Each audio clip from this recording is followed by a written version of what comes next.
নমস্কার বন্ধুরা, আমি মৌমিতা।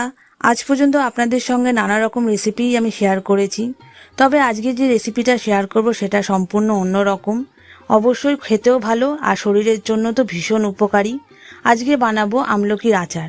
আমলকির উপকারিতা আমরা সবাই কম বেশি জানি, প্রচুর উপকারিতা আছে। ভিটামিন সি থাকার জন্য শরীরে রোগ প্রতিরোধ ক্ষমতা বাড়ায়, ডায়াবেটিস নিয়ন্ত্রণ করে, কোলেস্টেরল কমায়, হজম শক্তি বাড়ায়, আরও কত কী। অনেকেই আছেন যারা আমলকি খেতে একদম পছন্দ করেন না, কারণ আমলকি স্বাদের মধ্যে একটা কষ ব্যাপার থাকে তার জন্য। তাই এইভাবে আমি আজকে আমলকির আচার বানিয়ে দেখাবো, যাতে ছোট থেকে বড় সবাই খেতে পারে, আর যারা একদমই পছন্দ করেন না আমলকি খেতে তারাও যাতে খেতে পারে। তাহলে আচারটা বানিয়ে ফেলি। আমি এখানে 1 কেজি আমলকি নিয়ে নিয়েছি। চেষ্টা করবেন একদম পরিষ্কার দাগহীন আমলকি কেনার।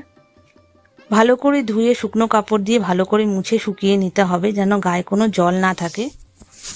তারপরে আমি আমলকিটাকে কিছুক্ষণ ভাপিয়ে নেব। তার জন্য একটা পাত্রে আমি জল নিয়ে নিয়েছি। তার উপর ছোট ছিদ্রযুক্ত একটা বাটি বসিয়ে তার মধ্যে আমলকিগুলো দিয়ে 6 থেকে 7 মিনিট ভালো করে সেদ্ধ করে নিতে হবে বা ভাপিয়ে নিতে হবে। সরাসরি জলের মধ্যে আমি আমলকিগুলো দেব না, তাতে এর উপকারিতা কিন্তু কিছুটা হলেও নষ্ট হয়ে যায়। ভাপিয়ে নেওয়ার পর কিন্তু ভালো করে শুকনো কাপড় দিয়ে শুকিয়ে নিতে হবে, মুছে নিতে হবে, যেন গায়ে কোনো জল লেগে না থাকে। ভাপিয়ে নেওয়ার পর দেখবেন আমলকিগুলো কিন্তু কোষ ধরে ভালো করে ছাড়িয়ে আসছে, তখনই বুঝবেন যে ভালোভাবে সেদ্ধ হয়ে গেছে। এবার ঠান্ডা করার জন্য রেখে দিলাম। আর এদিকে আমি মশলাটা বানিয়ে নেব।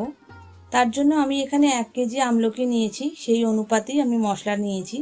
1.5 চামচ গোটা জিরে, 1.5 চামচ গোটা ধনে, 1.5 চামচ কালো সর্ষে আর মৌরি নিয়েছি, আর ছোট চামচের 1 চামচ মেথি আর ছোট চামচের 1 চামচ গোলমরিচ নিয়ে শুকনো কড়াইয়ের মধ্যে ভালো করে রোস্ট করে নিতে হবে।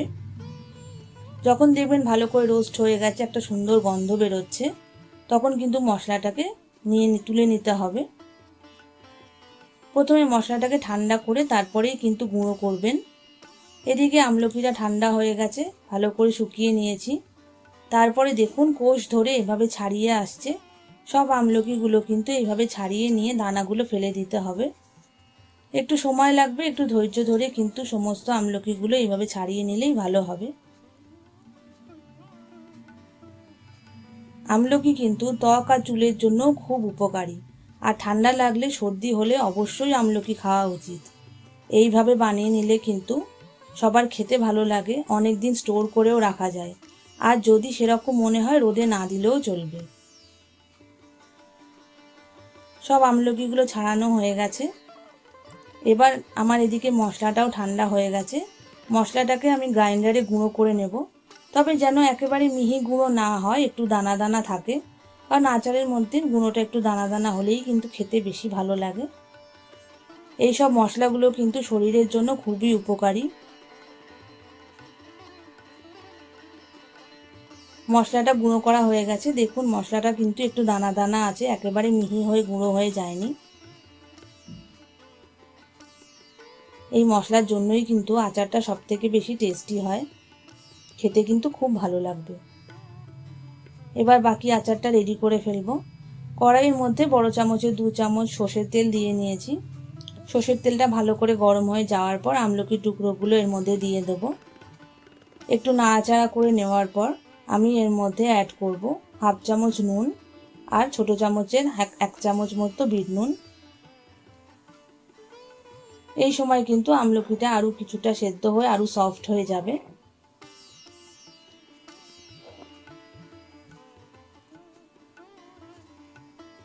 আচার খেতে কিন্তু আমরা কম বেশি সবাই একটু ভালোবাসি।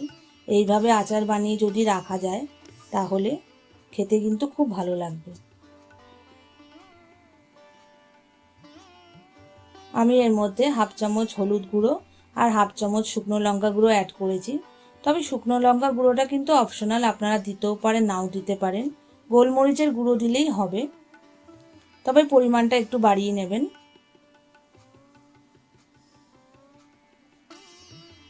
আমি এর মধ্যে এখন ছোট চামচের 3 চামচ মতো মশলা অ্যাড করব। তার আগে আমি এর মধ্যে নুন দিয়ে দিচ্ছি। ছোটো চামচের হাফ চামচ নুন আর হাফ চামচ বিট নুন আমি অ্যাড করব।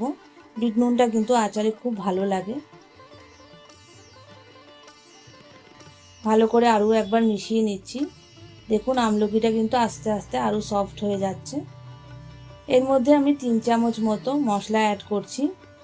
বাকি মশলা কিন্তু আমি শেষে গিয়ে অ্যাড করব। মশলা দিয়ে আমলকিটা ভালো করে মিশিয়ে নিতে হবে। আমি এখানে কিন্তু চিনির বদলে গুড় ইউজ করব, কারণ গুড় অনেক বেশি হেলদি।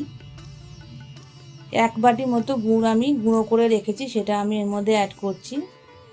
1 কেজি আমলকির জন্য আমি এখানে 600 গ্রাম গুড় ইউজ করেছি। গুড়টা ভালো করে মিশিয়ে নিতে হবে। গুড়টা আস্তে আস্তে গলতে শুরু করবে আর আমলকির সঙ্গে ভালোভাবে মিশেও যাবে। আচারে কিন্তু গুড়টা অনেক বেশি ভালো লাগে খেতে। গুড় একদম গলে গেছে, আমলকির সঙ্গে আস্তে আস্তে মিশে গেছে। এখানে কিন্তু আমি আরও 3 থেকে 4 চামচ মতো মশলা অ্যাড করব।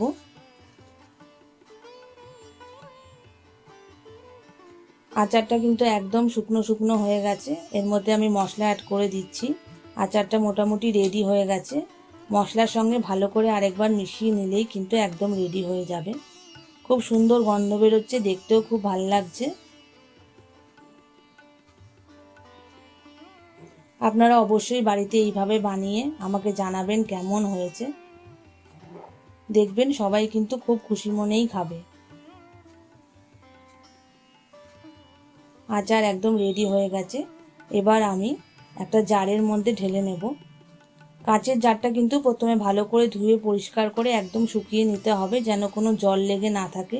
তবেই কিন্তু আচারটা আপনারা বহুদিন স্টোর করে রাখতে পারবেন, কোনো রকম অসুবিধে হবে না। না হলে জল থাকলে কিন্তু নষ্ট হয়ে যেতে পারে। আমলকির আচার একদম রেডি। বাড়িতে বানিয়ে আমাকে জানাবেন কেমন হয়েছে। আপনারা যদি আমাকে কমেন্ট করেন তাহলে কিন্তু আমি চ্যবনপ্রাশের রেসিপিটাও আপনাদের সঙ্গে শেয়ার করতে পারি। আমার রান্না যদি আপনাদের ভালো লাগে তাহলে অবশ্যই আমার চ্যানেলটাকে লাইক, শেয়ার এবং সাবস্ক্রাইব করবেন। বেল আইকন ক্লিক করতে একদম ভুলবেন না। আজকের মতো এই অবধি, নমস্কার।